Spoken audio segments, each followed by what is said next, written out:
Mesdames et messieurs, bonsoir. Donc, bienvenue à cette veillée. Chaque année, on t'invite depuis 3 ans, ça on a pris des petites habitudes comme ça. Donc, Christelle vient de l'université de Sherbrooke. Elle vient nous parler de pédagogie pendant un mois. Donc, si vous avez pendant un mois envie de lui parler, elle est accessible chaque année à la même période. Quand il fait froid là-bas, elle vient se mettre au chaud chez nous. Parce que vous avez froid ce soir, mais elle a chaud. Bref, elle vient nous parler de pédagogie. Et donc pendant 1 heure, je vais vous dire, quand j'enseigne, comment faut-il pour apprendre. Donc stratégie d'apprentissage des étudiants. Exactement. Bon, je te laisse parler. Vas-y. Merci beaucoup. Alors, bienvenue. Merci d'être là ce soir. Après une journée, c'est jamais facile, donc on va essayer de faire ça un peu de manière dynamique. Donc, comme Christophe vous l'a dit, je suis enseignante-chercheur à l'Université de Sherbrooke et ma spécialité, c'est la pédagogie de l'enseignement supérieur. Donc, à la journée longue, j'enseigne à des profs d'université, futurs profs d'université, comment enseigner à l'université. Et donc, c'est une job qui n'en finit pas. Il y a tout le temps du travail, c'est formidable. Et ça nous donne l'occasion, en fait, de rencontrer des gens qui viennent de toutes les disciplines. Et la question des stratégies, en fait, elle est née des interrogations non seulement que les collègues sherbrookois ont, mais aussi d'échanges avec les collègues français qui disaient, ben oui, finalement, la question des stratégies d'apprentissage, ça revient tout le temps. Est-ce que c'est à nous de les apprendre aux étudiants? Comment on peut faire? Et donc, on va essayer de travailler ça ensemble. De là, nos sous-titres, ou comment amener les étudiants à développer des stratégies d'apprentissage multiples. Alors, on verra bien si on tient ensemble 1h30. On s'est dit que c'était le maximum de la soirée.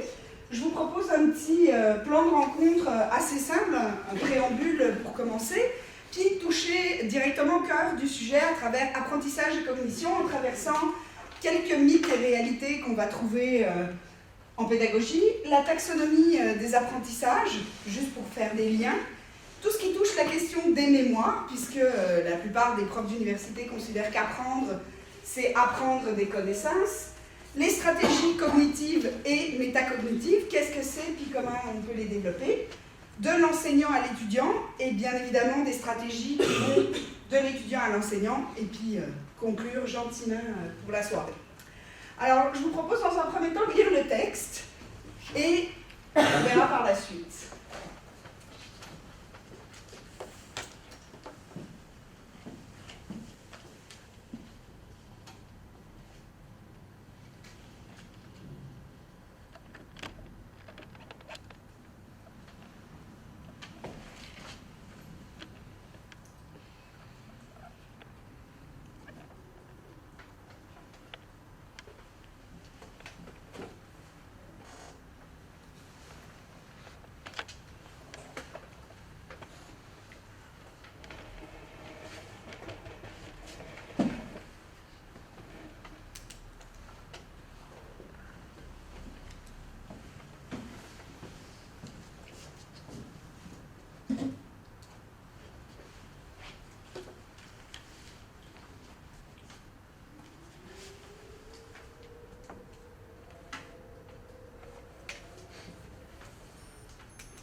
Donc voilà, qu'est-ce que vous avez retenu du texte?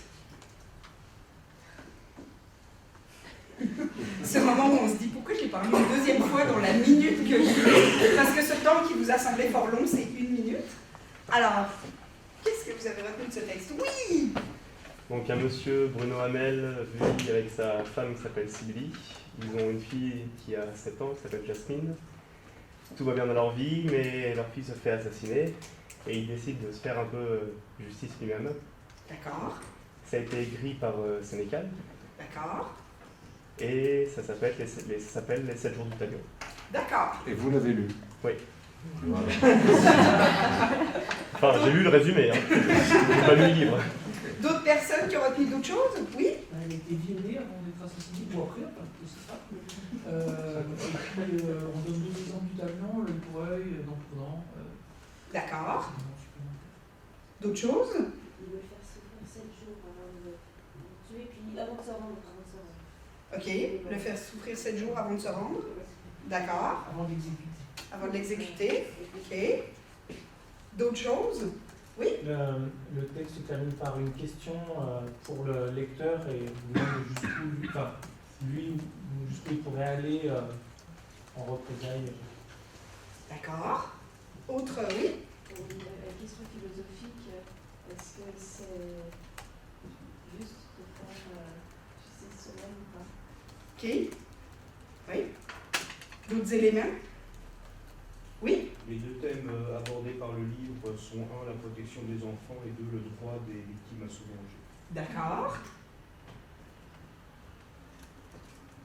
Alors, la deuxième question que j'ai pour vous, c'est comment est-ce que vous avez fait pour retenir ces informations?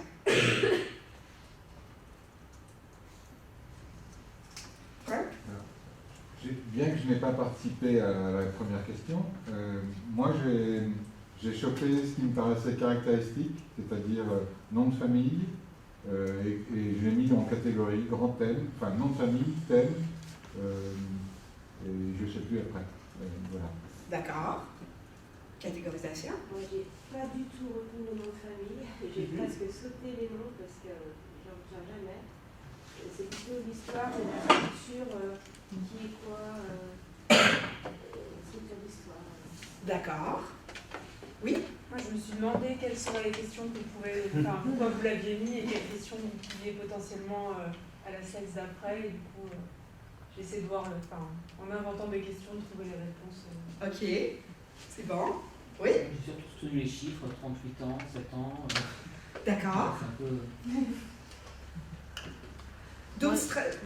Moi, j'étais troublée dans la lecture par rapport à Il s'appelle, etc. Et puis en fait, après, découvrir en plein milieu que c'est un ouvrage, c'est un roman, alors qu'au début, je n'avais pas du tout saisi que cette information était en référence à un livre. Donc du coup, ça m'a obligée à plusieurs lectures pour pouvoir mieux comprendre les faits. D'accord. Vous avez fait des allers-retours, finalement. D'autres façons de faire, oui? Oui, moi j'ai plus retenu les choses choc, un peu les expressions œil pour œil, dent pour dent, ou l'aspect un peu cru, en fait, certaines phrases. D'accord. Oui? Moi, j'ai switché sur le mondialisme. D'accord. Pourquoi? Ce que j'ai lu. OK. Est-ce qu'il y en a parmi vous qui ont lu le livre ou vu le film? Non? OK.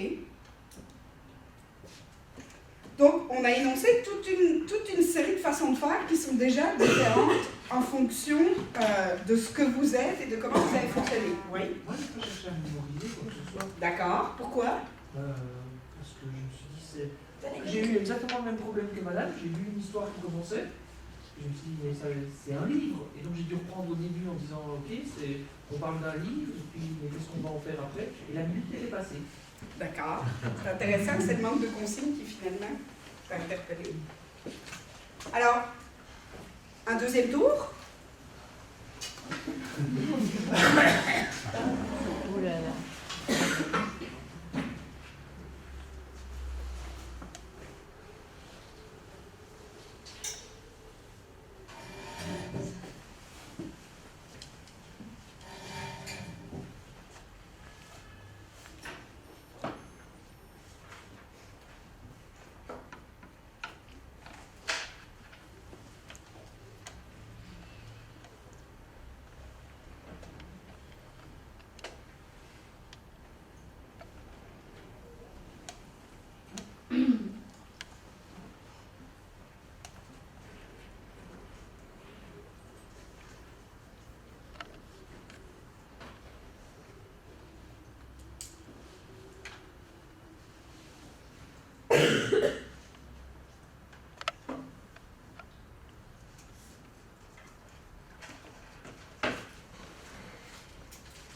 Alors, qu'est-ce que vous avez retenu de l'équation?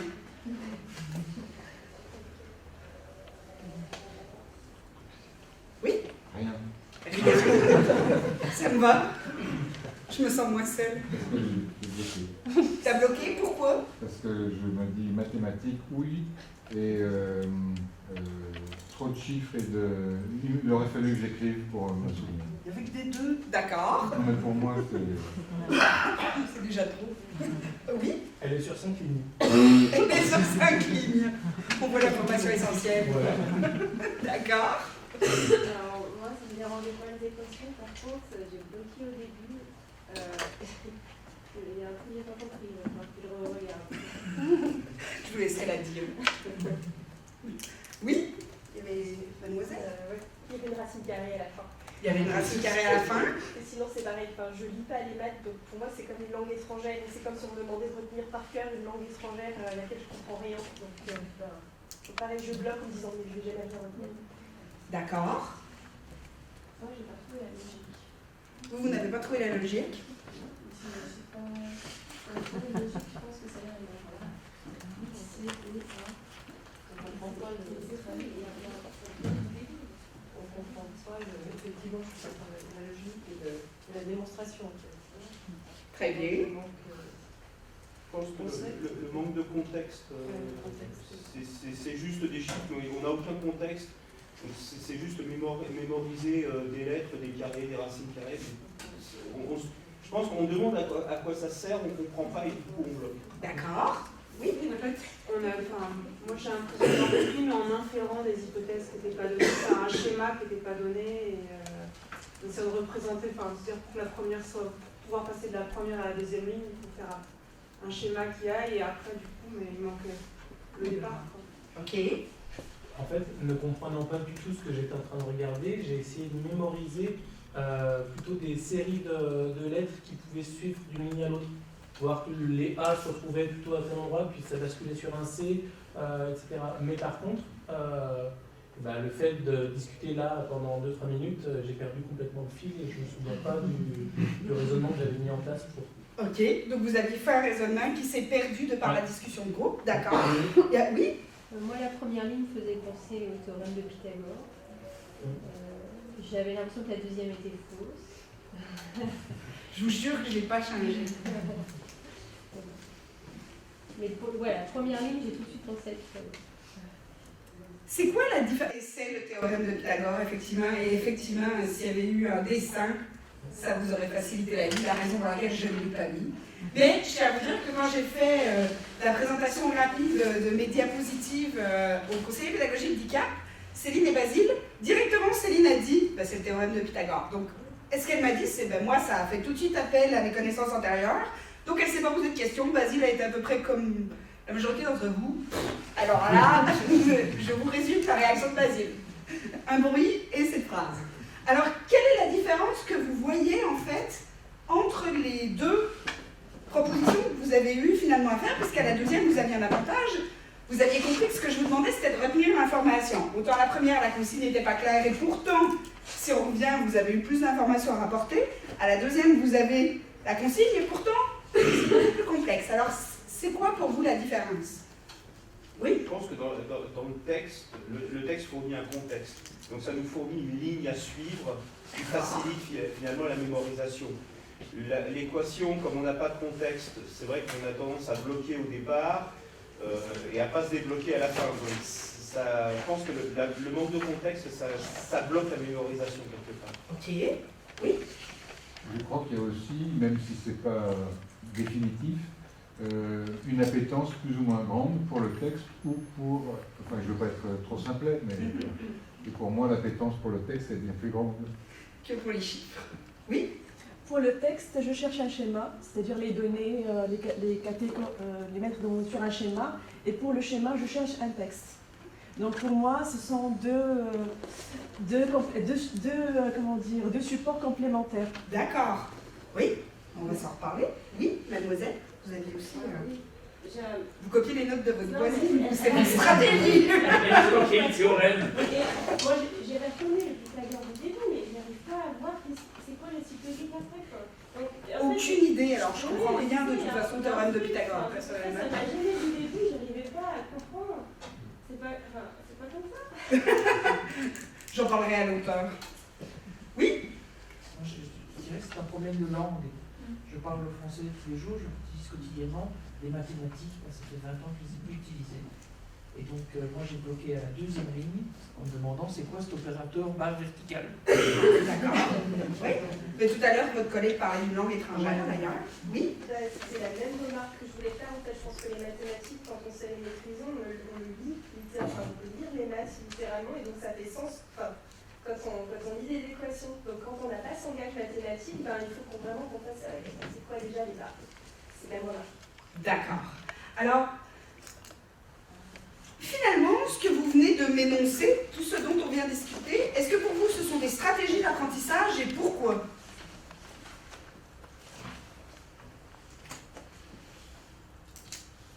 Oui?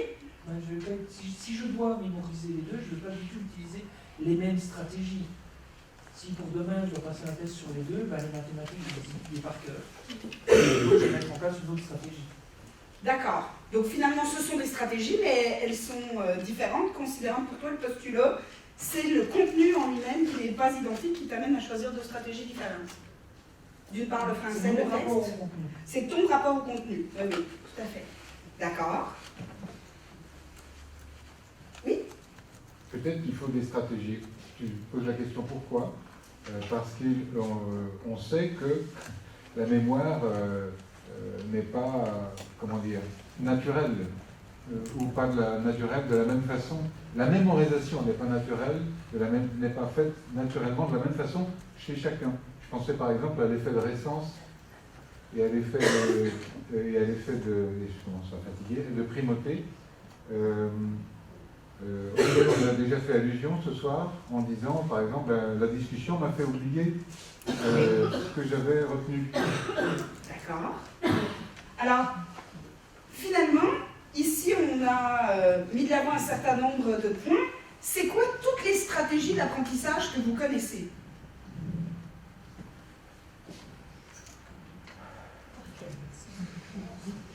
Pourtant, c'est un mot de sens commun. Hein? Mais les stratégies dépendent de ce qu'on va faire après. D'accord. N'importe laquelle, dans n'importe quel contexte, pour n'importe quel contenu que vous choisissez. C'est quoi? Citez-moi. Oui? Apprendre par cœur. Apprendre par cœur, d'accord. Écrire ce que je lis. Écrire. D'accord. Recopier, finalement. Oui? Organiser. Organiser, d'accord. C'était la même. Comprendre. Expliquer. Contextualiser. Contextualiser, d'accord. Synthétiser. Synthétiser. Appliquer. Transformer. Transformer. Écouter. Écouter. Alors, comment vous choisissez, parmi toutes celles qu'on vient d'entendre, celles que vous utilisez? On ne choisit pas. Alors, elles se choisissent malgré vous. C'est un peu comme un vêtement. Tu l'aimes ou tu l'aimes pas. Tu ne choisis pas vraiment. Il saute au visage. D'accord. Mais c'est original. Pourquoi on ne la choisit pas? On est à l'aise plus ou moins et on n'a pas choisi d'être à l'aise plus ou moins. On n'a pas choisi d'être à l'aise plus ou moins? Avec telle ou telle méthode. Enfin, après, c'est l'expérience qui apprend que peut-être à un moment donné, on a fait plus travailler comme ça. Parce que quelqu'un qui nous a fait travailler comme ça, du coup, ça a développé cette méthode et on a un chemin qui nous a aidés. Enfin, on est entraîné à travailler comme ça. Donc là, vous mettez de l'avant deux choses, finalement, le mentor potentiel et l'entraînement. D'accord. Oui, mais on ne va pas adopter la même stratégie suivant l'objet qu'on regarde. Ok, donc vous, c'est l'objet. C'est l'objet contenu? Je ne sais pas, parce qu'on a eu deux textes. Même si l'autre, c'était des émotions, mais on n'a pas eu d'image, par exemple. On aurait peut-être eu une autre méthode aussi d'apprentissage pour essayer de retenir l'information. D'accord. Oui. Je pense qu'on choisit sa stratégie par rapport à comment soi-même on apprend. Par rapport à comment soi-même on apprend. On reçoit et on essaie de reproduire un peu comment ça marche pour moi. Je vais essayer de faire pour les étudiants. D'accord, donc là vous transférez finalement déjà de moi comme personne et moi comme enseignant. D'accord. Aussi en fonction de ses lacunes. Ok. Vous expliciter un petit peu? Si je sais que j'ai des difficultés à retenir des noms, comme là je sais que je parle d'apprentissage, je vais avoir tendance justement à essayer de retenir plus ces éléments parce que je sais que je risque de les oublier plus facilement. D'accord. De compenser en fait. Oui. Des stratégies compensatoires. Oui. En fonction de mon but ou de mon projet, ce que je vais en faire. Ok. Oui. Je choisis aussi en fonction de ce qui me fait plaisir. En fonction de ce qui me fait plaisir. Oui, devant, c'est des dessins, je suis là, je vais dessiner. D'accord. Oui. On a dit le contexte. Le contexte. Alors si on a dit, j'en ajoute une autre. Et parfois, ça peut être dans le contexte, les enseignants proposent des méthodes. Ce qui n'a pas fait. Effectivement. Je ne suis pas très prescriptive, vous savez. Alors, je vais essayer quand même de l'être un tout petit peu en amenant un fond de contenu. Il y a des choses qui ont été dites. On va simplement aussi mettre des mots sur des actions qu'on fait parfois inconsciemment. Alors, je voudrais revenir avec vous sur le fait qu'il existe des mythes. Les étudiants universitaires savent apprendre. Les profs me disent tout le temps, ben ouais, mais ils sont allés au secondaire. Les profs du secondaire me disent qu'ils sont allés au primaire. Ceux du primaire au préscolaire. Le préscolaire à la garderie. Et là, la garderie dit oui, mais les parents ne leur ont rien appris. Et donc, c'est extraordinaire de voir comme si l'apprentissage, finalement, était quelque chose d'inné. Or, on sait que chaque ordre d'enseignement a ses spécificités. Autre mythe, pour apprendre, il suffit d'enseigner. Et donc, se faire enseigner, pardon. Et donc, le fait que si quelqu'un m'enseigne, je vais forcément apprendre. Et c'est très drôle parce que hier, je corrigeais le mémoire d'une des étudiantes qui écrit dans son mémoire « Ils ont forcément appris puisqu'ils ont réussi l'examen ». Je me disais, waouh, ça c'est une hypothèse à laquelle je ne suis pas prête d'adhérer. J'ai mis un petit message. Parce que c'est assez extraordinaire que le fait de se dire que si je t'enseigne comment faire une charlotte à la fraise, forcément tu vas apprendre comment faire une charlotte à la fraise. En soi, c'est purement un mythe. En tout cas, moi ça ne marche pas du tout, j'ai pu m'enseigner 200 fois. Autre mythe, les étudiants savent gérer une quantité importante de temps d'études. Cette idée que les étudiants sont habitués à planifier. C'est leur métier au quotidien.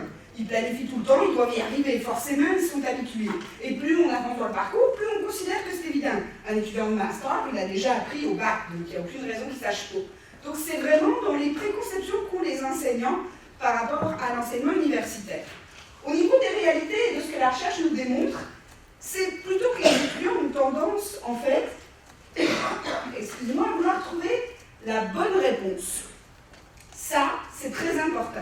Les étudiants aiment beaucoup avoir cette bonne réponse. Si vous leur proposez plusieurs théories, si vous mettez de l'avant de la controverse, je travaille beaucoup avec les collègues de médecine et sciences de la santé, quand ils se parlent d'un diagnostic, par exemple, ils disent on pourrait proposer 2 traitements différents. Les étudiants s'attendent à dire oui, mais le meilleur, hein, c'est lequel finalement?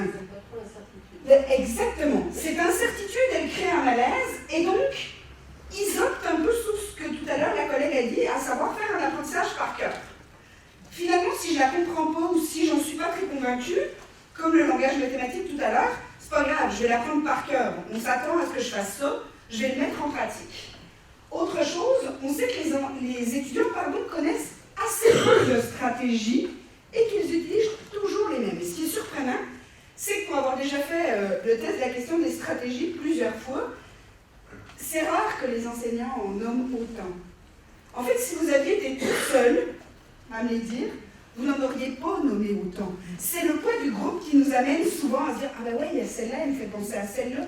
Mais la plupart des étudiants sont assez limités. On a entendu réécrire, c'est une des stratégies qui revient le plus souvent chez les étudiants, l'apprentissage par cœur, qui revient souvent, la répétition, quelques schémas, la compréhension pour certains, mais ça s'arrête très souvent là. On a dit écouter, c'est même pas toujours une stratégie qui est énoncée, comme lire.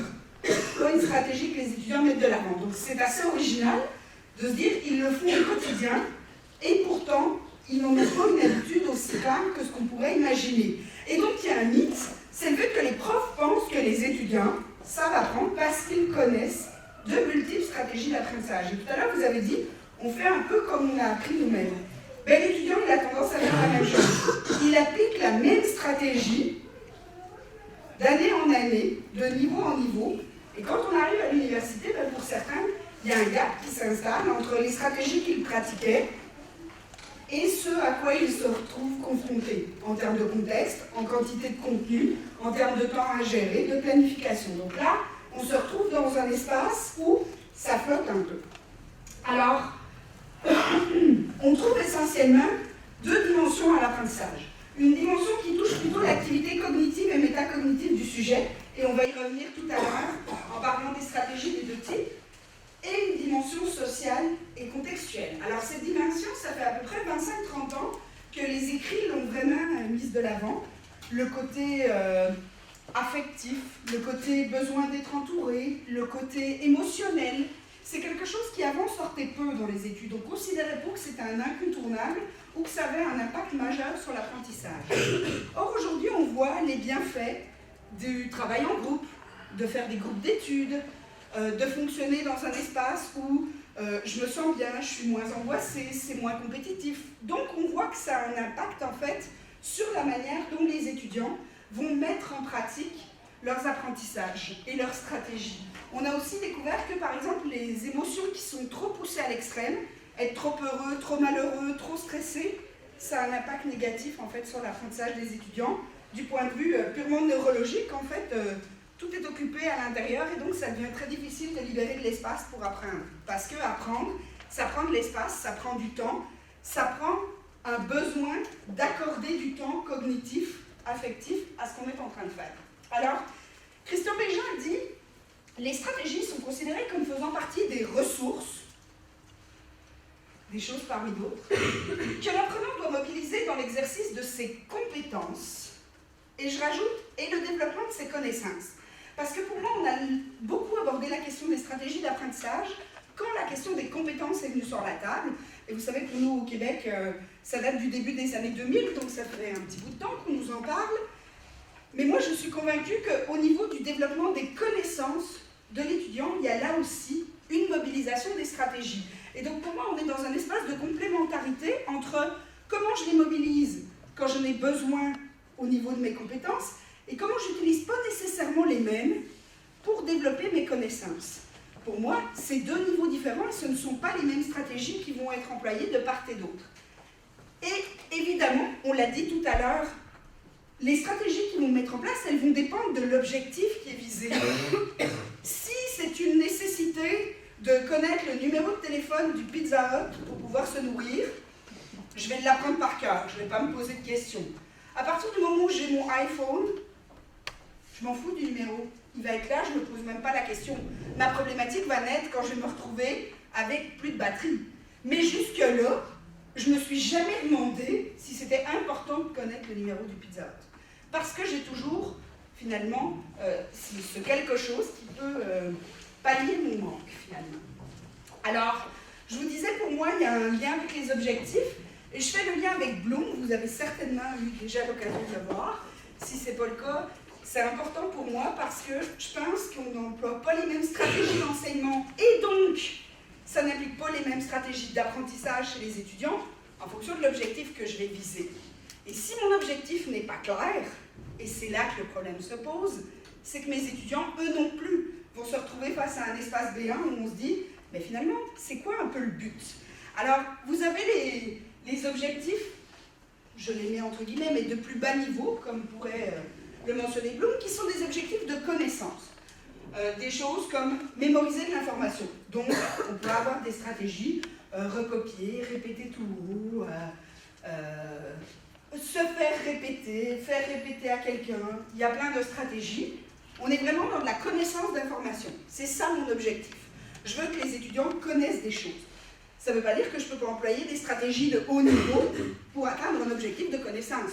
Je pourrais faire un schéma ou traduire d'un langage dans l'autre, comme l'a mentionné Sarah tout à l'heure. Compréhension. On est déjà à un niveau plus élevé. Si je ne fais que répéter, je ne suis pas certaine d'atteindre la compréhension dont on a parlé tout à l'heure. Et donc là, je vais peut-être avoir des choses qui sont plus complexes déjà. Je vais amener l'étudiant à aller un peu plus loin. Par exemple, le fait de l'expliquer à quelqu'un d'autre, ça démontrera la compréhension. Si je ne suis pas capable de vous l'expliquer dans mes propres mots, mettons que là, je pourrais me dire « Ouh, je ne suis pas si sûre d'avoir compris ». C'est déjà pas la même chose si je l'explique dans mes propres mots que si je ne fais que répéter ce que quelqu'un m'a dit, un peu dans le jeu du téléphone arabe où je te le répète sans avoir compris totalement l'information et où parfois le message en arrive même à être très déformé. Au niveau de l'application, tout à l'heure, il y a quelqu'un qui l'a cité comme stratégie, appliquer. Donc cette idée de mettre en exercice finalement. J'applique une théorie. Si vous apprenez le participe passé avec avoir, c'est une chose de répéter par cœur la règle du participe passé, c'en est une autre d'être capable dans un texte d'accorder de manière adéquate selon les règles le participe passé. On voit qu'ici on ne met pas en place les mêmes stratégies. Et quand j'enseignais en formation aux enseignants au primaire, ça revenait beaucoup, ils me disaient « Oui, mais je ne comprends pas, l'enfant il est capable, il me répète la règle. » Oui, mais quand il fait l'exercice, il n'est pas capable de la mettre en application. En fait, l'enfant, il avait bien compris que le prof attendait qu'il dise « Le participe passé avec avoir, s'accorde, blablabla, blablabla. » Et le prof disait « Bravo !» Et il s'asseyait, il était tout content, il n'avait rien compris, le gamin. Mais le prof était content, il avait atteint pour lui son objectif de connaissance et il inférait que ça l'amenait à avoir compris et à être capable d'appliquer. Donc là, on voit qu'on se situe dans un décalage potentiel entre les éléments. En espace d'analyse, donc vraiment quand on veut amener les étudiants à décomposer, critiquer, analyser, on est encore un cran plus loin. C'est pas juste de comprendre, c'est d'aller encore plus en profondeur, d'être capable de le morceler, de le prendre dans les différents sens, de l'amener. Et c'est ce que font les collègues mathématiques avec parfois des équations où ils sont capables de la prendre par n'importe quel bout, puis de dire « mais si tu rentres par là, ça marche », et toi tu le dis, même par le bout 1, pour moi c'est déjà pas clair. Donc c'est extraordinaire de voir comment, je le vois avec mes collègues mathématiciens, ils sont capables d'interpréter le langage. Tout à l'heure, une collègue a dit c'est du langage mathématique, c'est exactement ça. Et ils sont capables de m'expliquer pourquoi leur formule peut fonctionner pour quelqu'un qui crée de la musique. Je trouve ça formidable. On est vraiment beaucoup plus loin que d'être juste capable de répéter la formule ou de l'avoir réécrite. Des objectifs de type évaluation, justifier, valider, argumenter, défendre. C'est pas juste comprendre, c'est pas juste le mettre en pratique, c'est être capable de défendre sa position et son argument. Là aussi, on est un cran plus loin. Quand mes collègues de philosophie me disent « Oui, mais moi, ça m'est égal que l'étudiant il me répète ce que le philosophe a dit. Je veux qu'il soit capable de m'expliquer pourquoi, aujourd'hui, tel auteur s'est appuyé ou pas sur tel auteur à partir des arguments. » Donc, on voit qu'on est vraiment dans un espace où on pousse plus loin la stratégie qu'on veut que l'étudiant mette en pratique. Mais c'est pas facile à faire.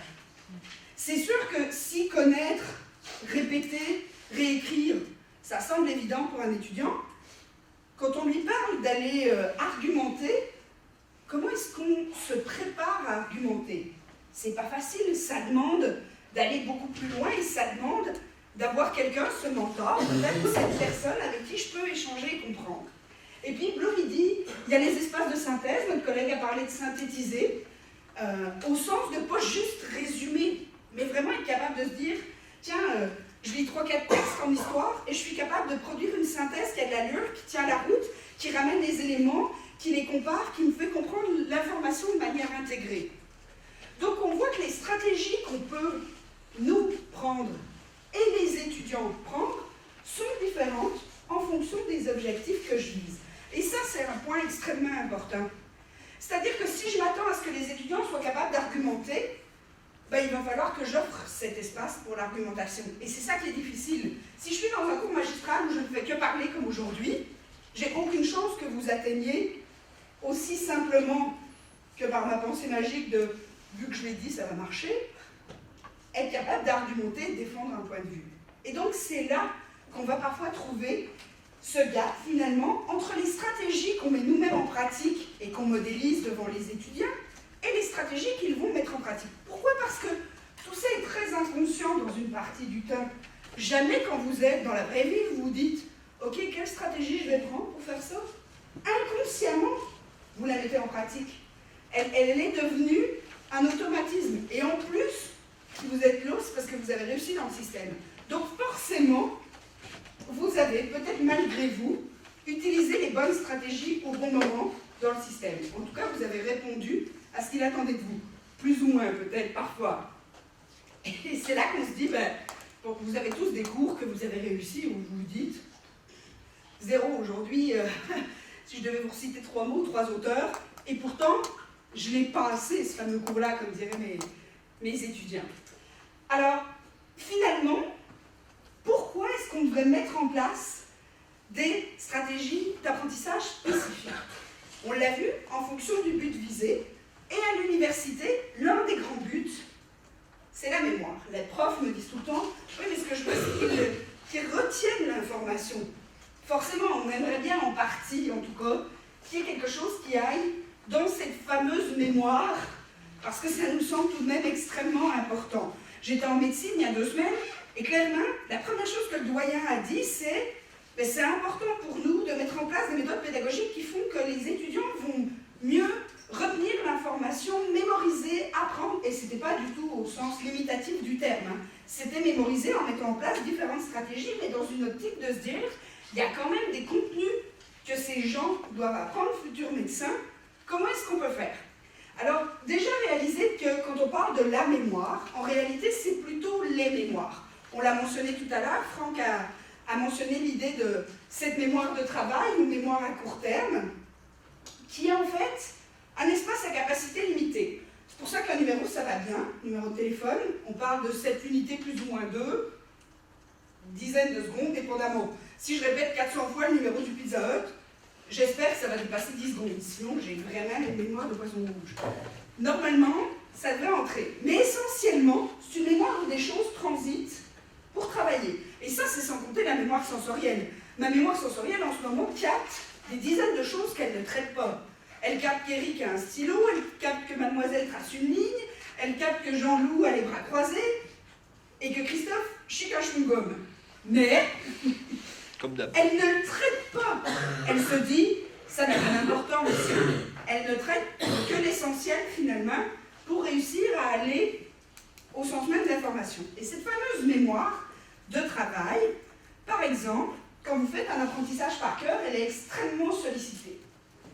Puisque ce qu'on lui demande, c'est de pouvoir fonctionner rapidement sans qu'on ait nécessairement été placé nos informations dans ce qu'on appelle la mémoire à long terme. Cette mémoire à long terme, actuellement, les scientifiques considèrent que c'est un réservoir illimité. Donc on pourrait ne jamais finir d'entrer des informations.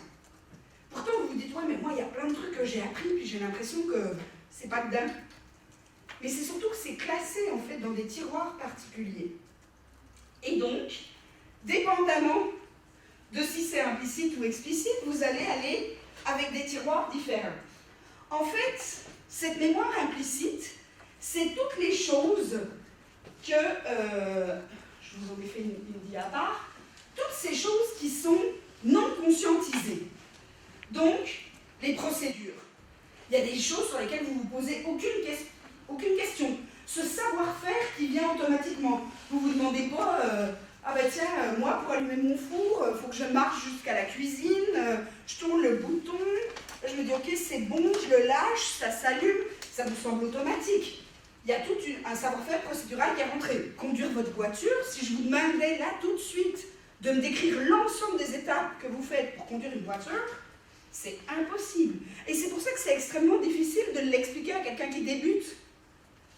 Moi, quand j'ai commencé à conduire une voiture, c'était très drôle. Un jour, ma mère me dit mais c'est pas possible, pourquoi? Quand tu changes de vitesse, ça cale beaucoup. Ben, j'ai dit, je sais pas comment on fait, mais moi, ma jambe est toute tendue, j'ai le mollet hyper dur. Puis elle regarde, elle me dit, pourquoi tu poses pas ton pied sur le sol? Ben, je sais pas, personne ne me l'a jamais dit. Donc finalement, j'enfonçais l'embrayage, mais en gardant la jambe bien droite sans que le talon touche par terre, c'était pas très efficace. Mais personne ne m'avait donné l'information. Ma mère, ça lui semblait évident, elle dit, ben, c'est donc nouille. Ben, nouille. Non, si pour nous, c'est pas quelque chose qui vous semble évident, il n'y a aucune raison que ça le soit. Tout ce qui est les conditionnements, notamment les conditionnements émotionnels et physiques. La première fois que vous avez mis votre main sur une plaque, votre corps il ne se dit pas « Ah ouais, c'est vrai, c'était chaud ». Automatiquement, le système dit « Touche pas à ça ». Il n'y a même pas de question. En fait, c'est automatisé. Et tout ce qui touche les réflexes. Chaque fois que vous avez la peur ou sursauter, il y a des sentiments où la mémoire de travail ne se met pas en marche. C'est automatique, c'est implicite, il n'y a pas besoin de déclencheur spécifique. Ou pire, vous avez un déclencheur automatique, du type un animal. Un animal qui vous a fait peur, par réflexe, la mémoire implicite va se dire « Oups, on voit chez les gens qui n'aiment pas les chiens ». Souvent, c'est lié à un phénomène qu'il y a eu quelque part qui a amené chez eux une peur. On l'a vu avec, en psychologie, des phénomènes comme le poil de lapin qui finissait à faire peur à l'enfant parce que le poil rappelait celui d'un rat. Et donc la couleur l'incitait à se dire « Ouh, tout ce qui est blanc fait peur, y compris un lapin ». On l'avait conditionné. Expérience qui aujourd'hui ne serait plus du tout autorisée, vous comprendrez. On ne fait plus ça. Mais donc, ce réflexe, c'est pas conscientisé. Ça passe de manière implicite dans votre mémoire. À l'inverse, vous avez tout ce qui touche la mémoire explicite. Et donc, c'est l'espace où là, on a des stratégies claires, identifiées, qui vont vous permettre d'aller là. D'une part, tout ce qui touche le sémantique, les idées, les concepts, tout ce sur quoi on peut mettre des mots, tous ces savoirs qu'on apprend. C'est un apprentissage spécifique que vous allez faire pour mettre en mémoire à long terme, et on va voir tout à l'heure différentes stratégies, vous en avez cité, mais personne ne naît avec le théorème de Pythagore. Si je l'apprends, j'ai mis en place une stratégie pour réussir à le retenir. A l'inverse, tout ce qui concerne l'épisodique, c'est beaucoup ce qu'on considère être les événements de vie. Si vous avez vécu dans votre vie un grand traumatisme, on pense aux gens qui ont vécu un deuil profond, souvent ils vont être capables de se rappeler à quel moment ils l'ont appris, dans quelle pièce ils étaient, ce qu'ils étaient en train de faire. Si on pense à des événements comme Charlie Hebdo, tout récemment, la plupart des gens savent très bien où ils étaient quand ils l'ont appris. La mort de Kennedy, le 11 septembre. Il y a comme là-dedans un espace où c'est toute la vie en fait qui se positionne là-dedans. C'est aussi là-dedans, cet épisodique, où le prof qui fait un super show, et je pense souvent à mon collègue Jean-Loup dans ce cas-là, qui nous parlait du prof qui lançait sa boule de papier en disant à l'étudiant « Jusqu'où tu es capable de le lancer ?» Tout le monde s'était bien amusé, mais aucun étudiant n'était capable de savoir quel concept avait été illustré par ce grand moment. Et donc c'est extraordinaire. Pourtant, c'est dans la mémoire à long terme des étudiants. Je suis sûre que 20 ans plus tard, les étudiants parlent encore. Mais ils ne sont toujours pas capables d'identifier le concept. Parce qu'en fait, l'épisodique a été tellement fort par le jeu, le plaisir, le bien-être ou l'émotion, que pouf, elle est rentrée à ce moment-là en confrontation avec la sémantique. Et donc on voit que, en fonction des événements, ça ne va pas en fait se classer ou s'organiser de la même manière dans la tête. Et si vous pensez à une stratégie comme l'apprentissage par cœur, je vais vous donner un exemple bien précis. Quand j'ai terminé ma licence, on me disait, bon ben voilà, en fait ma maîtrise, j'allais à un examen en apprentissage, développement humain, je sais pas quoi, et c'était le dernier examen d'une longue série, et la fatigue s'était bien accumulée, l'envie que ça se termine s'était fort bien accumulée. Et la prof me dit, choisissez une question, je pige une question à l'oral, et je la prends, et dans ma tête, je vois la page avec le titre, et je me dis, ok, je sais que c'est ça. Et il y a comme un gros espace blanc, comme si quelqu'un avait mis un cache dessus. Et donc, je lui dis, ah oui, et je commence à, ben là, donc elle dit, prenez une minute, réfléchissez-y. Puis elle me dit, bon, ben, si vous ne trouvez pas, je vais vous laisser. Et tout d'un coup, c'est comme si quelqu'un avait tiré sa main et que tout est apparu. Je dis, ok, m'interrompez plus. Et bla, je lui ai sorti tout. Elle a dit, bravo, je n'ai aucune idée de ce qu'était le sujet aujourd'hui.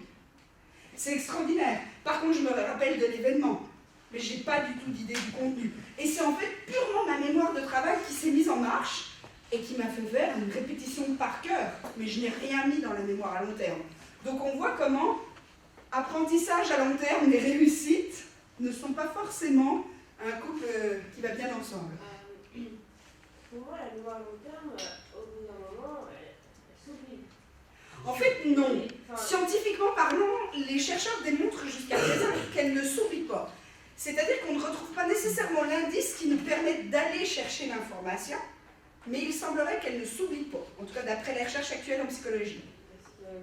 Moi, c'est aussi ça le problème des étudiants. Enfin, moi, je me rappelle quand j'étais étudiante, il y a des trucs que je comprenais bien, j'avais la mémoire à long terme, mais au bout d'une année, si je ne le pratiquais pas, c'était fini, quoi. En fait, ça s'inscrit quelque part, semblerait-il, et ça peut être réactivé beaucoup plus facilement.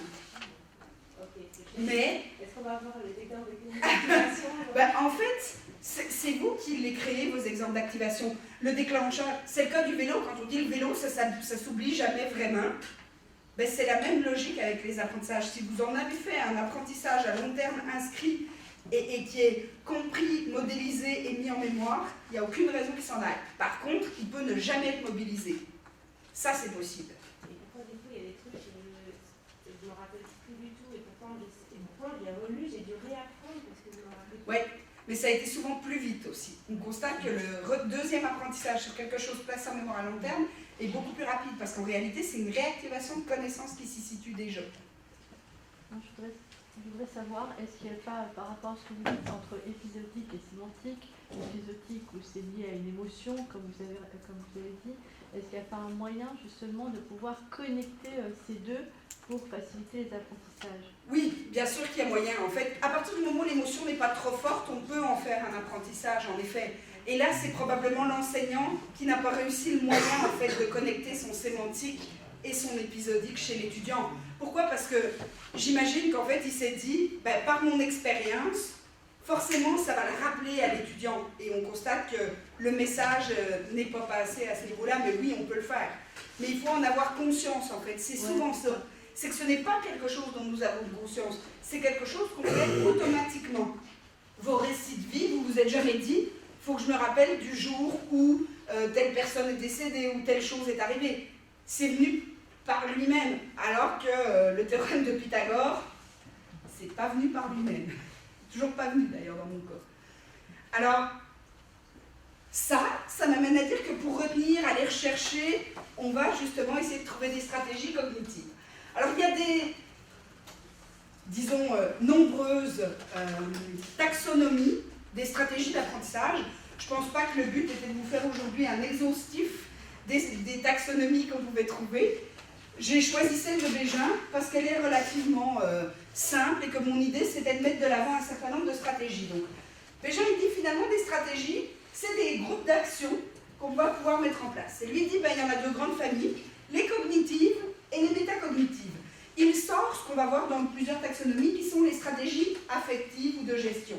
Il les rentre en fait à l'intérieur de celles-ci et il considère que les espaces affectifs c'est plutôt une donnée contextuelle qu'une véritable stratégie. Alors il dit, dans les stratégies cognitives, on trouve une stratégie de traitement. Sélectionner l'information. Et lui il dit, par exemple comme enseignant, je pourrais surligner les éléments essentiels. Et tout à l'heure, il y a quelqu'un qui a abordé cette idée des essentiels, les mots-clés que tu regardais dans le test, ou les noms. Donc, il y a quelque chose qui attire, où on se dit, ça c'est un élément essentiel. Évidemment, ce que j'essaie de vous illustrer ici, c'est que toute stratégie que vous faites, vous pouvez amener l'étudiant à la faire. Je pense à une collègue qui, à ce niveau-là, par exemple, choisit d'avoir une photo avec ses étudiants de première année de Shrek sur ses diapositives aux éléments essentiels. Et au fur et à mesure de l'année, elle enlève le petit Shrek et les étudiants, en fait, parviennent à mieux discriminer ce qu'est l'information essentielle de celle qui est accessoire. Parce que c'est difficile pour un étudiant de première année, par exemple, face à la somme de contenu, de savoir réellement ce qui est important ou de ce qui n'est pas.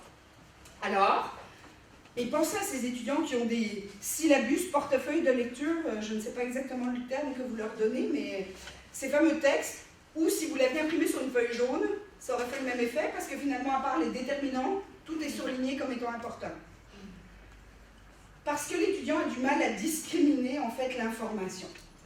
Deuxième stratégie, la répétition. Et donc, c'est l'idée de redire. Mais alors, il y a deux choses. Soit que je redis exactement ce que je viens de vous dire dans les mêmes mots, avec les mêmes verbes et les mêmes termes, et si vous ne comprenez pas, il y a de grandes chances que vous ne compreniez toujours pas. Soit que je redis en utilisant d'autres termes. Et là, on arrive à une autre stratégie. Mais les étudiants vont souvent redire au sens de répéter tout simplement, sans en fait dépasser le discours. Et quand j'étais en l'équivalent de la licence en psychologie, on avait un cours qui était épistémologie de la connaissance. Cours où tu te dis déjà, ouh, ça va flotter ça. Le gars il dit, ah mais c'est pas difficile, il y a 10 questions pour l'examen, vous les recevez d'avance, vous les préparez, vous venez avec vos réponses, puis je vais vous proposer d'en écrire 2 sur papier. Tout le monde se dit, waouh, ça c'est l'examen. Tu prépares tes questions chez vous, tu es content, tu vas à l'examen, tu t'en vas, tu es sûr que ça va bien se passer. Et 80% des gens ont un échec. Puis le gars il dit, ouais mais vous avez réécrit ce que j'avais écrit dans le syllabus. En fait, comme on ne comprenait rien, on redisait ce qu'il nous avait dit par écrit. On reproduisait bêtement sans avoir rien compris au contenu. Donc forcément, il était terriblement déçu, puisque lui, il disait, vous avez dû préparer les questions, il faudrait être allé plus loin. Mais nous, on n'avait pas du tout perçu ni ce qui était attendu en matière d'objectifs, ni vraiment ce qu'il fallait faire, vu qu'on ne comprenait pas grand-chose. Moi, je suis passée par la trappe de souris, mais il y en a beaucoup qui sont allés le revoir en septembre. C'était extrêmement déplaisant. Autre stratégie, décomposer. Tout à l'heure, il y a quelqu'un qui a dit cette stratégie-là, décomposer en parties, structurer en fait l'information en plus petites parties. Tout à l'heure, je parlais avec un enseignant-chercheur qui me disait je fais de la classe inversée avec des vidéos, et mes vidéos vont entre 10 et 25 minutes. Et je lui disais que j'ai une collègue qui fait de la classe inversée en disant finalement, c'est beaucoup trop, dans 25 minutes, je travaille trop de concepts. Elle a décomposé en plus petites parties, et sur 25 minutes, elle va par exemple avoir 3, voire 4 vidéos qui touchent à des petits morceaux. Même si c'est d'un gros concept au final, elle le décompose en parties. Et c'est une stratégie d'apprentissage parce qu'elle est capable de pointer qu'est-ce qui est plus difficile pour les étudiants, quelle partie repose réellement le problème.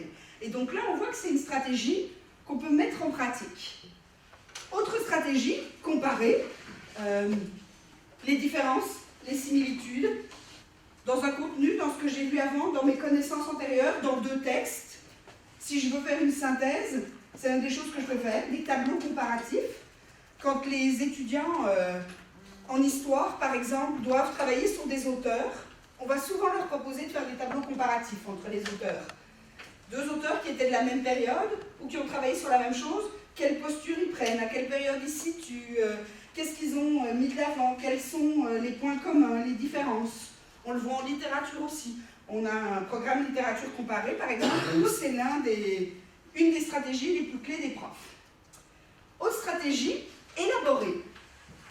Élaborer, ça veut dire formuler des exemples, au sens où je vais aller plus loin que mon simple contenu et je vais être capable de l'illustrer à travers des exemples. Que ce soit le prof qui donne des exemples ou l'étudiant qui est capable, en fait, de décontextualiser. Tout à l'heure, on a parlé de contextualiser. Ici, on est dans le décontextualiser en se disant, dans le contextualiser versus décontextualiser, où je suis capable de dire, si je contextualise un exemple particulier, est-ce que ça m'aide à mieux comprendre? Il y a quelques années, j'enseignais à des futurs profs d'enseignement secondaire qui ne comprenaient pas la différence entre une compétence et une performance. Et je leur avais dit, une compétence, c'est dire, je pense que je suis compétent pour siphonner une voiture. Une performance, c'est vous et moi, on va aller dans le stationnement, puis je vais vraiment siphonner une. Là, vous pourrez dire que j'ai performé. Les étudiants trouvaient l'exemple particulier, mais marquant, au sens où je peux avoir toutes les compétences, avoir le souffle nécessaire, avoir le tuyau, savoir qu'il faut le mettre dedans, être capable de le mettre en pratique, mais le jour de l'examen, c'est la performance que je vais noter, finalement. La performance à l'examen, pas la compétence complète que l'étudiant aura développée. Et donc, est-ce que je suis capable de formuler des exemples? Pour certains enseignants qui enseignent les disciplines fondamentales, ils vont souvent me dire « Ouais, mais il n'y a pas d'exemple. »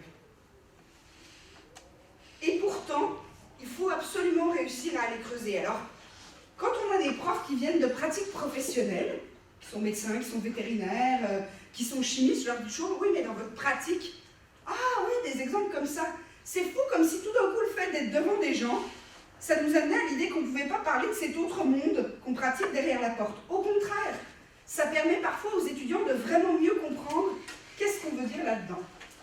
Dernière stratégie que Bégin souligne comme étant une stratégie de traitement, c'est l'organisation. On a parlé tout à l'heure de construire un schéma. Sarah dit d'ailleurs, je construis un schéma dans ma tête de l'histoire. Ça peut être une carte conceptuelle, ça peut être un tableau. Tout à l'heure, il y a une collègue qui dit moi j'aime bien dessiner, donc je fais des schémas. Il y a des étudiants, quand vous leur proposez de construire un schéma, ça ne leur parle pas du tout. Ils sont complètement fermés. Et une étudiante, ils avaient un travail à faire chez moi qui était construire une carte conceptuelle, elle me dit c'est pas possible. Pour moi, ça ne veut rien dire. Mettre des mots dans des bulles.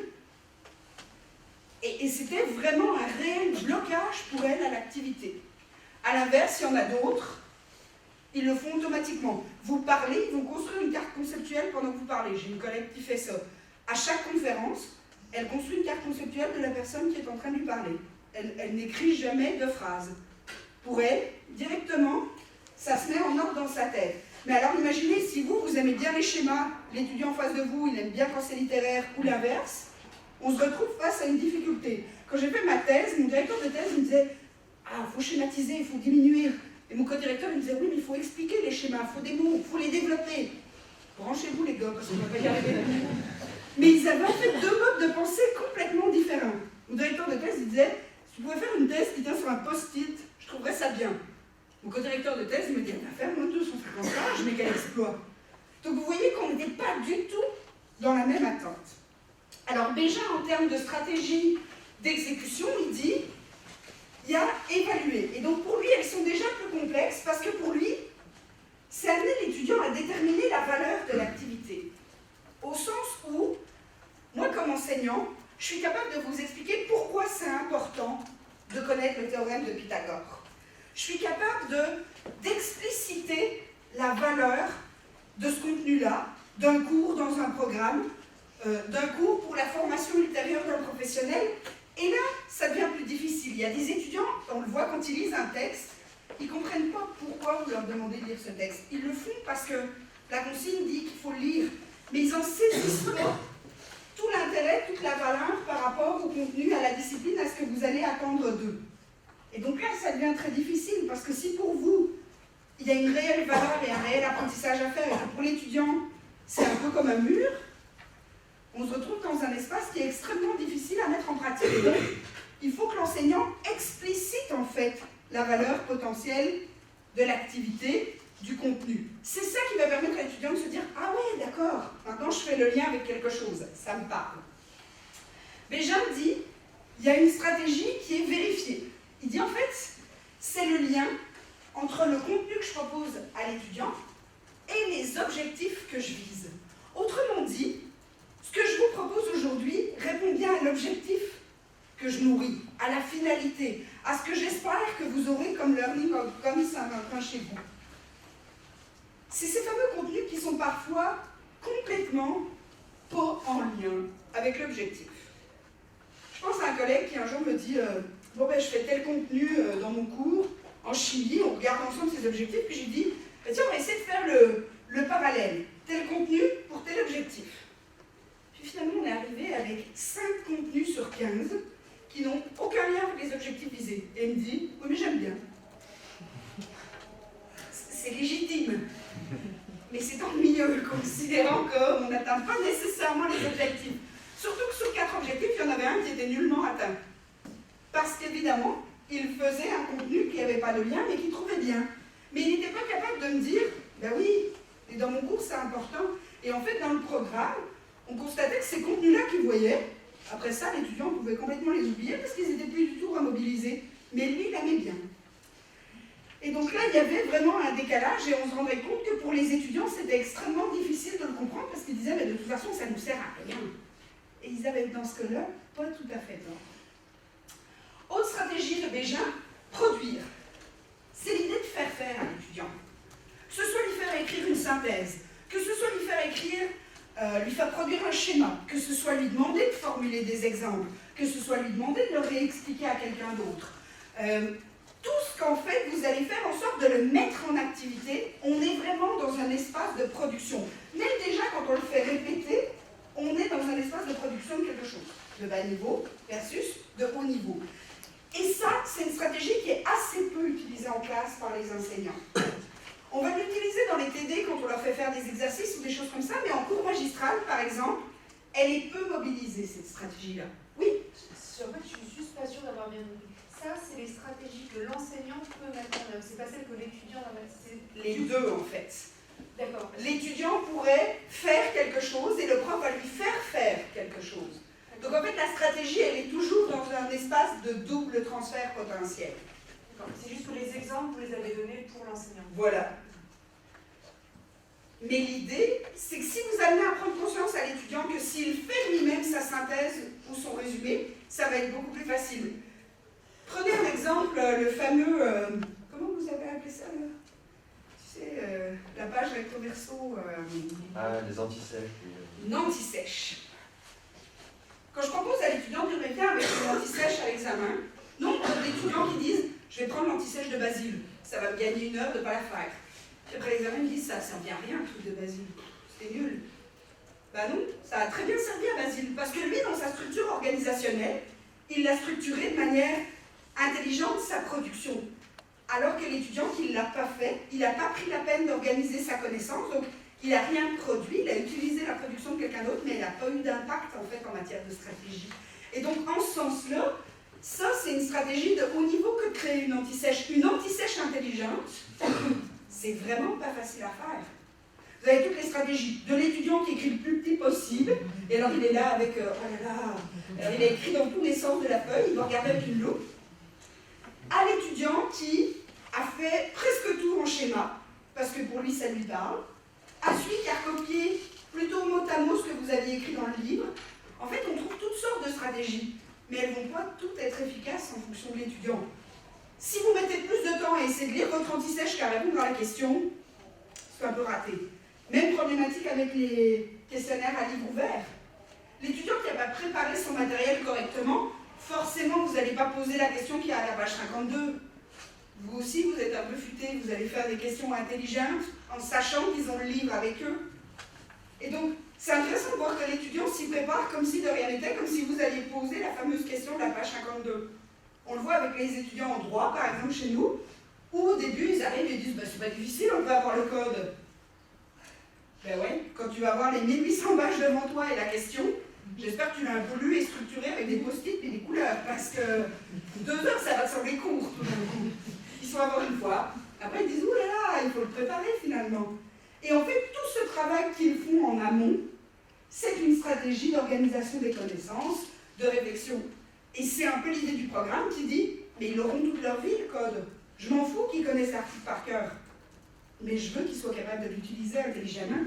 Comment aller chercher dedans, comment aller chercher la jurisprudence la plus adéquate, comment rapidement, face à un client, être capable de répondre à des questions. » Et la dernière que j'importe, c'est exactement celle que Sarah a citée, en fait, qui est traduire.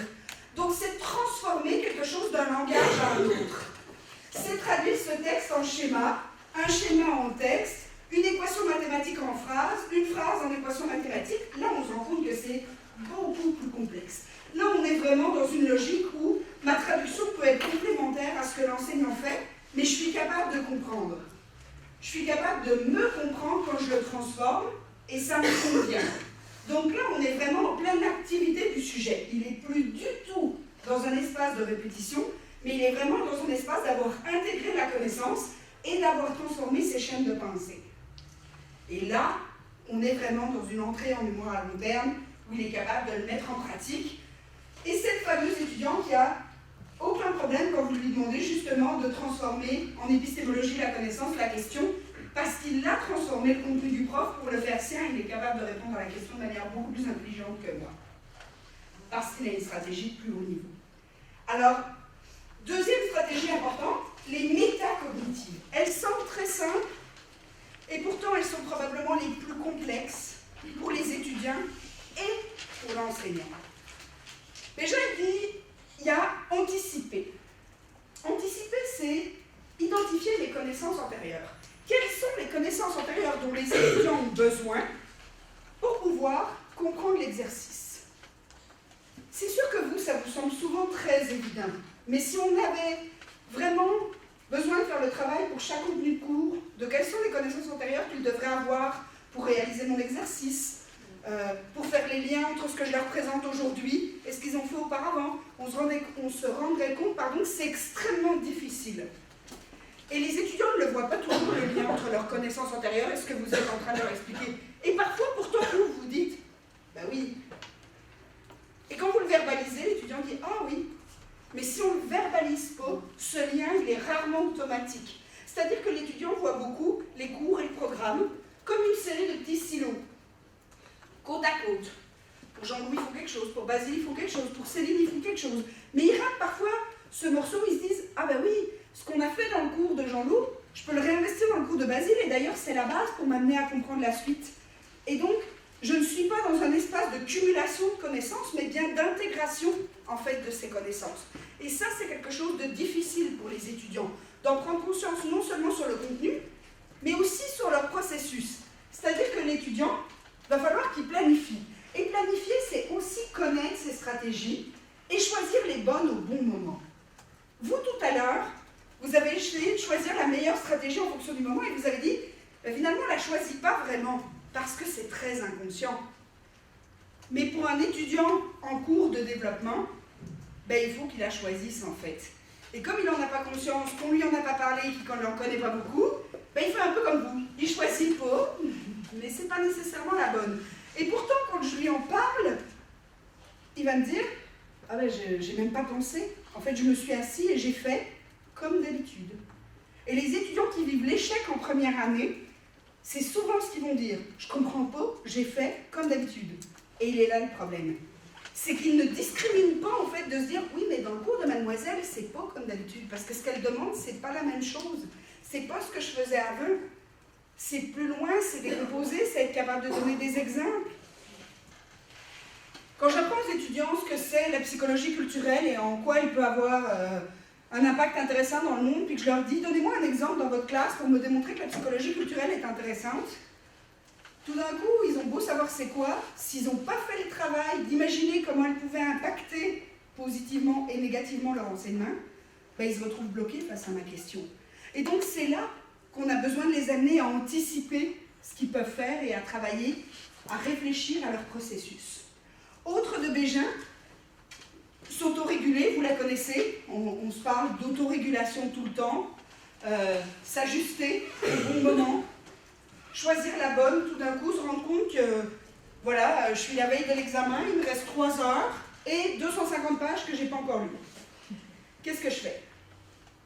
Je lis tout rapidement, je fais une impasse, je me dis, bon, je prends les 200 premières et tant pis pour les 50 dernières.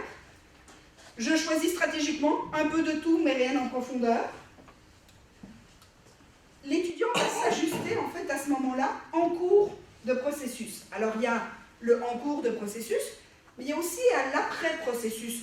Normalement, quand je me suis fait avoir une fois, je devrais me dire, prochaine fois, c'est peut-être pas la meilleure idée d'attendre la veille pour faire son examen parce que c'est pas évident. Et l'étudiant, en plus, il va s'ajuster en fonction de vous. Donc s'il se dit, ouais, mais chez mademoiselle, c'est difficile, il faut vraiment que je travaille. Ouais, mais chez lui, ça va être beaucoup mieux. C'est apprentissage par cœur. En fait, je vais choisir une stratégie en profondeur chez vous et une stratégie en par cœur là.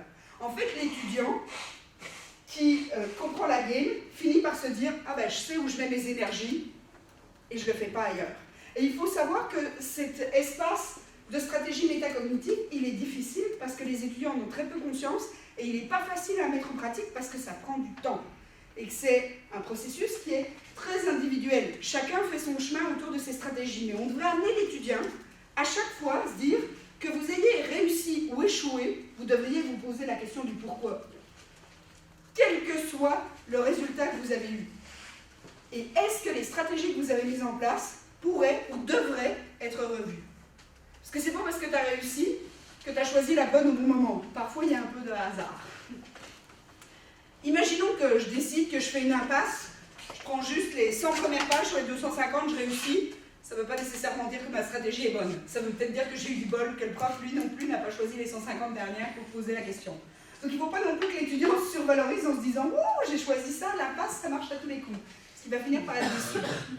On l'avait chez nous quand on, à la faculté en administration, il y avait une application de la courbe de Gauss. Donc vous savez, cette fameuse courbe que le prof déplaçait en fonction de la réussite pour qu'elle existe tout le temps. Donc les étudiants avaient bien compris, ils se sont dit, si tout le monde est en échec, on s'en fout. Du moment que la courbe de Gauss se déplace, on va avoir les notes. Celui qui a 50%, il aura A, qui est la note. Puis même avec 10%, tu vas quand même passer, tu vas avoir la note de passage. Sauf que quand ça se calcule trop juste, évidemment, l'étudiant, il est à côté de la courbe de Gauss d'un point et ça ne marche plus. Donc ça prouve que la stratégie, elle n'est pas toujours bonne non plus. Il faut parfois en avoir une conscience. Il m'avait dit, oui, mais on s'était organisé entre nous. Puis il y a un petit malin qui s'est dit, ouais, moi je vais m'organiser vers la droite. Et tout le monde s'est fait avoir. Alors, ça m'amène à dire des choses qu'on a dit tout à l'heure, c'est l'explicitation de l'enseignant. Il faut qu'il soit explicite, non seulement au niveau des apprentissages qui visent, qu'est-ce que je veux que tu fasses? Si je veux que tu me répètes ce que je vais te dire dans un questionnaire, mais je suis explicite. Si c'est ça qu'ils me demandent, je vais mettre l'énergie pour faire ça intelligemment. C'est parfois des profs qui me disent « Oui, mais enfin, l'étudiant, il n'a pas répété mot à mot, donc je ne lui ai pas mis tous les points. » Mais il t'a dit la même chose. Oui, mais dans ces mots. Ah, donc ça, c'est pas bon. Non. Donc là, clairement, l'étudiant, pourtant, en termes de compréhension, comme on en a parlé tout à l'heure, il devrait être considéré comme ayant réussi. Donc, cette explicitation, elle est très importante. Et au niveau de vos stratégies d'évaluation, on s'en est parlé plusieurs fois avec Basile et Céline. Je sais que la question de l'évaluation est en France un espace de chointement potentiel, parce que vous n'avez pas toujours le pouvoir dessus, mais c'est un vrai problème pour l'étudiant de choisir ses stratégies d'apprentissage. Et pour vous, choisir vos stratégies d'enseignement. Si vous ne savez pas comment l'étudiant va être évalué, c'est un petit peu difficile de savoir comment l'y préparer adéquatement. Ça pose là un dilemme qu'il faudra tôt ou tard résoudre dans le système. C'est bien de lancer des vœux à l'univers, hein. Des fois il y a des choses qui changent. Autre chose, c'est que vous-même vous utilisez des stratégies adéquates et variées en fonction de votre objectif, en fonction des connaissances que vous voudriez que l'étudiant acquiert, en fonction des connaissances que vous voudriez leur faire développer. Vous ne devriez pas utiliser toujours la même stratégie d'enseignement.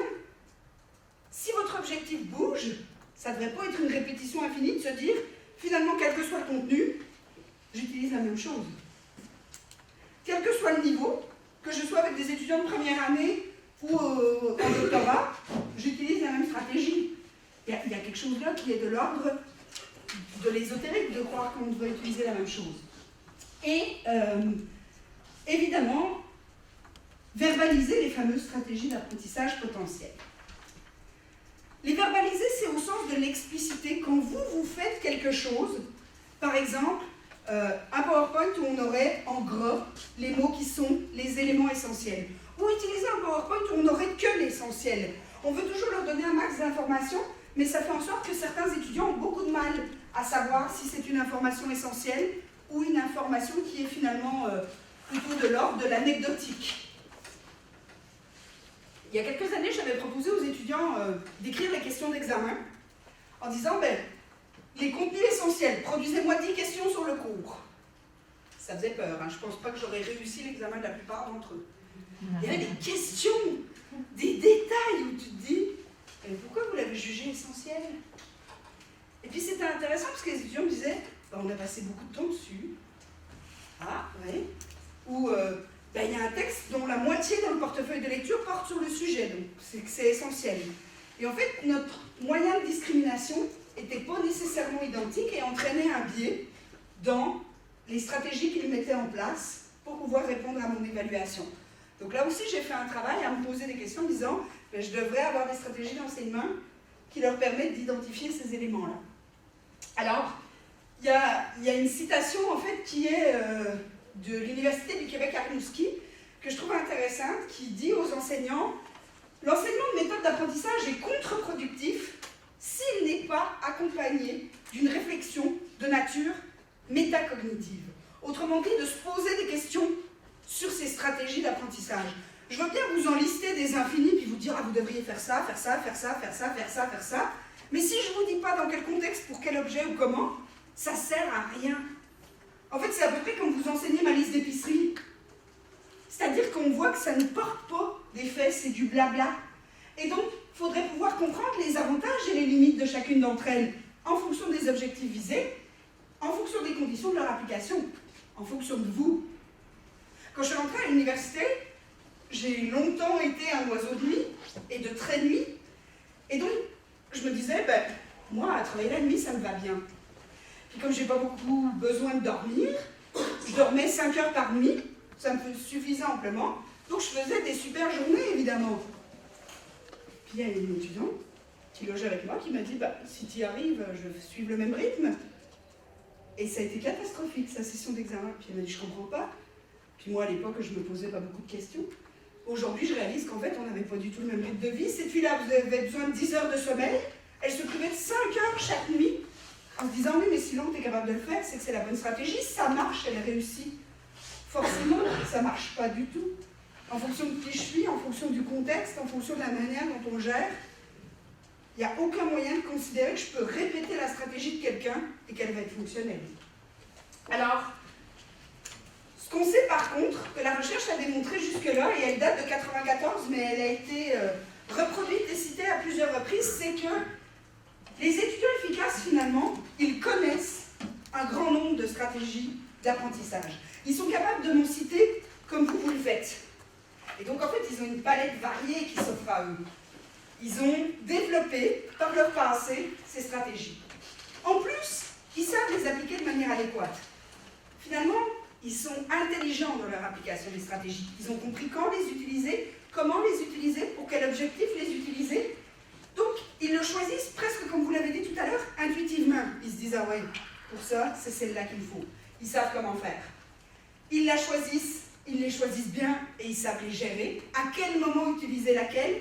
Si je sais que dans son cours, c'est le par cœur qui marche, c'est celle-là que je vais prendre. Si je sais que dans son cours, c'est beaucoup plus de l'intégration, c'est celle-là que je vais prendre. Et je sais que lui, je suis capable de la prendre en 2 heures, et je sais qu'elle, il va me falloir 2 semaines. Donc, on voit que leur planification, elle est en lien avec les choix de stratégie qu'ils font. Ils savent que si l'effort est déployé avec soin au bon moment, il va porter fruit. Les étudiants, en fait, qui sont futés, ils choisissent correctement ce qu'il faut faire et ils vont mettre l'effort là où ça mérite d'être mis. Donc, ils vont choisir intelligemment. Et souvent, on constate malgré tout qu'ils ont une motivation intrinsèque profonde. C'est-à-dire qu'ils viennent beaucoup par un intérêt dans les études, ils en perçoivent la valeur, ils ont un sentiment de compétence qui est positif.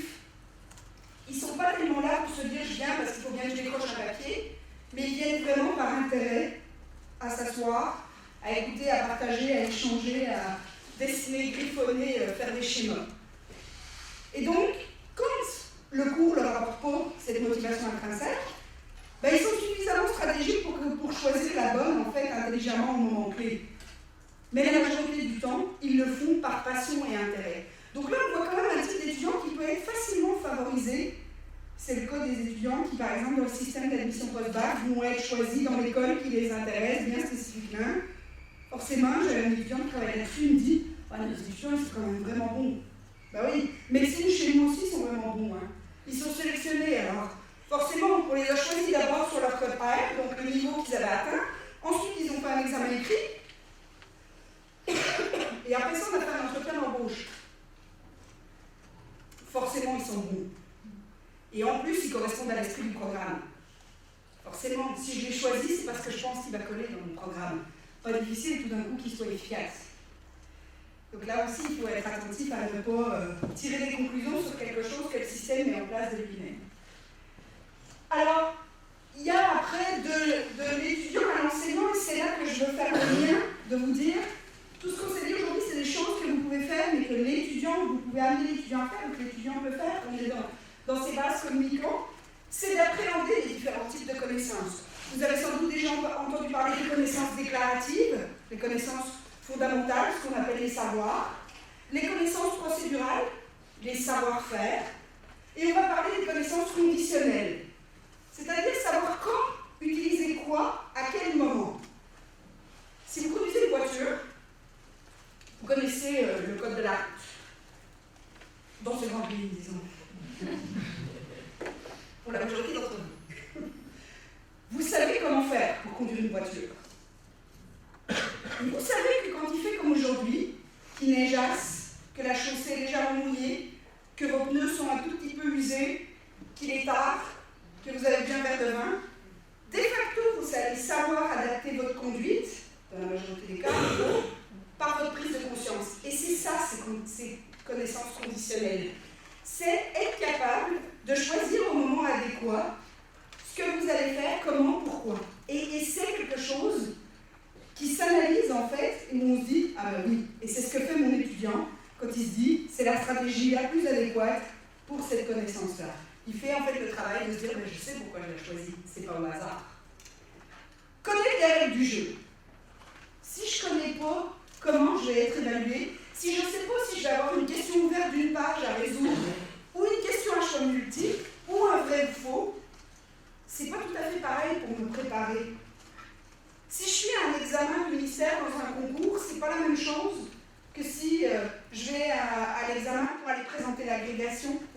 pas la même chose, donc je ne me prépare pas de la même manière. Si j'ai 2 heures pour le faire ou 20 minutes, c'est pas tout à fait pareil. Donc c'est important de connaître ces règles du jeu. Et en ce sens-là, il faut que l'étudiant se connaisse et connaisse les attentes du prof. Mais lui, comme étudiant, est-ce que tu veux juste réussir le cours? J'ai 10, puis ça me convient. Ou est-ce que j'ai envie d'être le meilleur de la classe? Je ne vais pas mettre en place la même stratégie. Si je fais un groupe d'études, on les valorise beaucoup, les groupes d'études chez nous en médecine, puis on dit toujours aux étudiants, mais associez-vous avec des gens qui ont les mêmes attentes que vous. Si Eric il a envie d'être le premier de classe et que moi j'ai envie d'avoir juste la note pour passer, on va tous les deux être frustrés en étant dans le même groupe d'études. Par contre, si on a tous les deux envie de performer, on va se challenger pour atteindre ce qu'on a envie. Donc c'est important. Et quelles sont les attentes que le prof a? Dans quelles conditions émotionnelles je suis? Trop énervé, trop heureux, trop fâché, trop triste, ça ne marche pas. Comment est-ce que je peux trouver à pouvoir me mettre en condition pour les apprentissages? Si pendant toute la soirée je me dis « Ah, ça m'emmerde, je suis en train d'apprendre, mais les autres sont au bar et ça me tenterait d'y être, ah, ça me tente pas, ça me tente pas, ça me tente pas », il y a peu de chances que ça soit extrêmement efficace. Allez prendre une bière, ça va peut-être pas être plus efficace après, mais au moins vous ne serez pas frustré et vous n'aurez pas perdu votre temps. Parce qu'au final, on constate que les apprentissages dans ces conditions-là sont rarement réussis. Je n'encourage pas les étudiants à dire que chaque fois qu'ils veulent aller prendre une bière, vaudrait mieux plutôt qu'apprendre, loin de là. Mais à partir du moment où ça devient très difficile de porter sa concentration, son attention, sa vigilance autour de la tâche, ça devient impossible à produire un apprentissage de qualité. Les conditions temporelles. Vous savez, des fois, quand le cours s'étale sur plusieurs semaines, plusieurs mois, on se dit, mais l'étudiant, il a bien eu le temps, il révise. Nous, on a des cours parfois sur 6 mois. Tu dis, il a tout le temps. Mais justement, 6 mois, c'est tellement loin. Vous savez, je propose aux étudiants de rendre leur travail la dernière semaine du cours. Moi, toujours, je leur dis, je m'en fous, entre la semaine 1 et la dernière, il y a des travaux, vous pouvez me les rendre quand vous voulez. Les étudiants attendent toujours la dernière semaine. Ils me disent, oui, mais c'est la course. Bah, je comprends pas, c'est pas la course, ça fait 15 semaines que tu l'as. Et oui, mais parce que justement, je n'avais pas placé de conditions temporelles, et donc pour eux, la planification n'était pas naturelle. Donc là, j'ai créé des étapes où je dis à l'étudiant, ok, à telle semaine, je m'attends à voir telle partie, formativement parlant, je force finalement un dépôt sur lequel je n'ai pas de notes, mais pour me dire, hey mon ami, c'est maintenant qu'il faut se raccrocher au train. Parce que sinon, ils attendaient tous la semaine 15, sans se poser de questions. Je leur offrais l'espace-temps. Les conditions environnementales. Comment est-ce qu'un étudiant aime apprendre? Alors vous savez, c'est ces fameux profs qui disent « Non mais apprendre, c'est important de le faire dans une bibliothèque, au calme. » Moi, je peux vous dire que ma voisine, si vous la mettez au calme dans une bibliothèque, ça l'angoisse. Elle a 5 sœurs, elle a toujours appris avec la télé, puis des filles qui piaillent en arrière. Elle me dit, la première fois que je suis à la bibliothèque, j'ai cru que j'allais vomir, il n'y avait pas de bruit. Et puis elle dit à l'inverse, chaque fois qu'il y avait un bruit, j'étais comme, oh, c'est quoi? Alors que chez elle, dans ce contexte de brouhaha infini, elle se crée une bulle. Donc c'est pas vrai que c'est mieux d'apprendre au calme ou pas au calme. Ça dépend ce que vous voulez faire, ça dépend des stratégies, ça dépend comment vous êtes. Vous pourriez très bien apprendre dehors et que ça vous convienne très bien. Il y a des gens qui, à l'inverse, ont besoin d'être dans un espace confiné. Il y a des gens qui vont dire « Ah, moi, j'aime pas qu'il y ait une fenêtre parce que ça me perturbe, je regarde par la fenêtre, j'oublie ce que je fais. » Il y en a d'autres, si on leur dit « Bah ok, tu vas faire 8 heures d'apprentissage sans fenêtre, ils vont devenir dingues. » Et ça, c'est pas quelque chose qui est une vérité pure. C'est quelque chose qu'on développe au fur et à mesure. C'est quelque chose avec lequel on doit appréhender sa réalité. C'est la même chose si vous faites un examen le vendredi après-midi. C'est sûr que ça va être un petit peu moins facile. Et c'est drôle, l'enseignant, tout à l'heure, quand je rencontrais Handicap, il me disait « J'étais déçue parce que mon cours s'était super bien passé et j'avais jamais eu d'aussi mauvaise note. » Puis en discutant, on se rend compte qu'effectivement, c'était le dernier examen de toute la semaine d'examen, que c'était le vendredi, 8h du matin. Ça n'a peut-être pas été les meilleures conditions pour les apprentissages des étudiants. Il y avait une fatigue forcément qui s'était accumulée. Les conditions matérielles et les ressources qu'on leur fournit, la qualité parfois de ce qu'on leur propose. Le texte qui est à moitié photocopié de travers, on ne voit pas vraiment la dernière ligne, mais tu te dis que c'est pas grave, ils vont quand même finir par la comprendre d'eux-mêmes, ou tu l'as dit tout haut, donc ils vont s'en rappeler. C'est pas vraiment une condition matérielle extrêmement positive pour développer ces stratégies. Ce prof qui te remet des schémas, ou si tu n'as pas une loupe, tu n'as aucune chance de lire ce qui est inscrit. Ils ne sont pas très utiles, les schémas que je leur propose. Donc il faut quand même que j'ai une prise de conscience de ça. Et l'étudiant, c'est la même chose. À nouveau, s'il fait son anti-sèche en times 6, je ne pense pas qu'à l'examen, ça va être super efficace. Mais il faut que je le verbalise, il faut le savoir, il faut en prendre conscience. Et là, il y a une importance, c'est que l'étudiant conscientise ses stratégies d'apprentissage et que l'enseignant l'amène à faire cet exercice de conscientisation.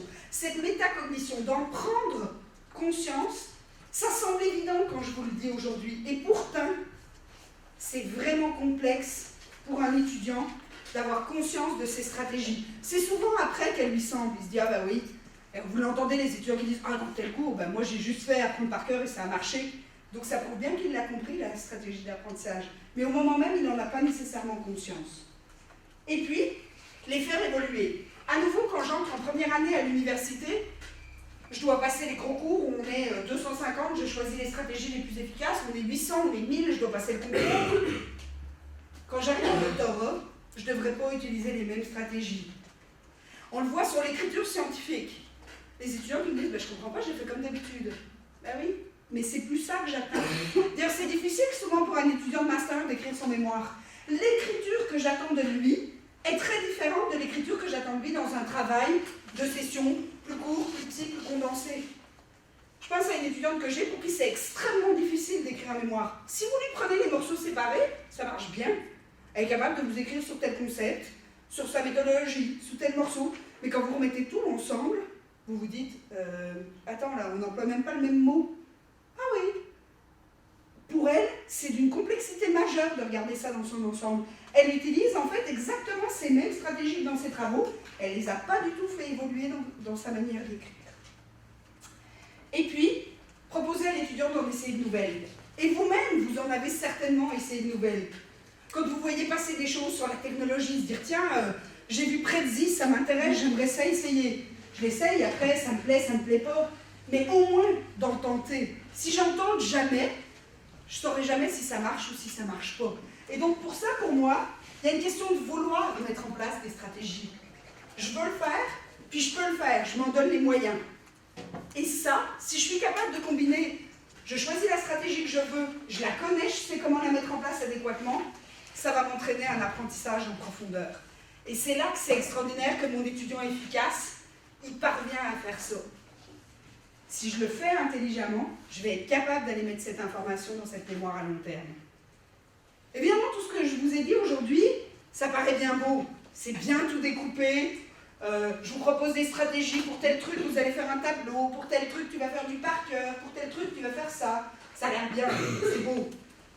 Mais pourtant, dans votre travail, c'est pas tout à fait ça que ça donne. Et c'est pour ça que c'est difficile de les expliquer, ces stratégies, dans la vraie vie. Parce qu'en fait, vous les utilisez souvent inconsciemment, parce que vous avez développé certaines capacités. Et donc, c'est très difficile de les expliquer à quelqu'un d'autre ou d'en avoir conscience. Je vous remercie beaucoup.